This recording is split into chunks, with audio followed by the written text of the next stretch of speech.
മറ്റുള്ളവരെ നിങ്ങൾ ഗൗരവത്തിലെടുക്കാറുണ്ട്? നിങ്ങളുടെ കൂടെയുള്ള സുഹൃത്തുക്കളെ, നിങ്ങളുടെ പ്രിയപ്പെട്ടവരെ, അവരെ മാത്രമല്ല മറ്റുള്ളവരെ, കുറേ ആളുകളുണ്ടല്ലോ നമ്മുടെ ചുറ്റുപാടും, അവരെ ഗൗരവത്തിൽ നിങ്ങൾ എടുക്കാറുണ്ട്?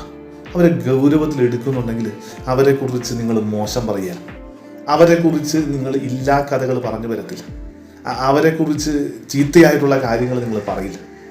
ഇന്ന് വചനത്തിൽ പറയുന്നു, പരദൂഷണം പറയുകയോ സ്നേഹിതനെ ദ്രോഹിക്കുകയോ അയൽക്കാരനെതിരെ അപവാദം പരത്തുകയോ ചെയ്യാത്തവൻ അവനെന്ത് കിട്ടും? അവന് കിട്ടണത് എന്താണ്? കർത്താവേ, അങ്ങയുടെ കൂടാരത്തിൽ ആര് വസിക്കും?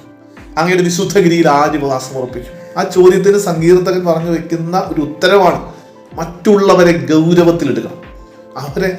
അവർക്കുണ്ടാവാൻ പോകുന്ന ഫീലിങ്ങുകൾ എന്ന് പറയുന്നത് വളരെ പ്രധാനപ്പെട്ടതാണ് എന്നൊരു ചിന്ത നമുക്കുണ്ടാവണം.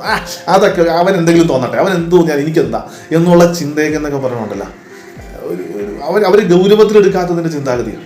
നമ്മളെക്കുറിച്ച് അവരെന്ത് വിചാരിച്ചു എന്ന് പറഞ്ഞിട്ട് നമുക്ക് കാര്യമില്ല, അങ്ങനെ നമുക്ക് ചിന്തിക്കാം. പക്ഷെ നമ്മളുടെ അവരോടുള്ള പെരുമാറ്റം കൊണ്ട് അവർക്ക് എന്ത് തോന്നിയാലും എനിക്കൊരു പ്രശ്നവും ഇല്ല എന്ന് ചിന്തിക്കുന്നത് അവരുടെ ഫീലിങ്ങുകളെ നമ്മൾ ഗൗരവത്തിലെടുക്കാതെ കൊണ്ടാണ്. അവരുടെ ഫീലിങ്ങുകളെ ഗൗരവത്തിലെടുക്കണം. വചനം ഒന്നുകൂടെ ഒന്ന് കേൾക്കാം. പരദൂഷണം പറയുകയോ സ്നേഹിതനെ ദ്രോഹിക്കുകയോ അയൽക്കാരനെതിരെ അപവാദം പരത്തുകയോ ചെയ്യാത്തവൻ. ഈശോ നമ്മളെ അനുഗ്രഹിക്കട്ടെ.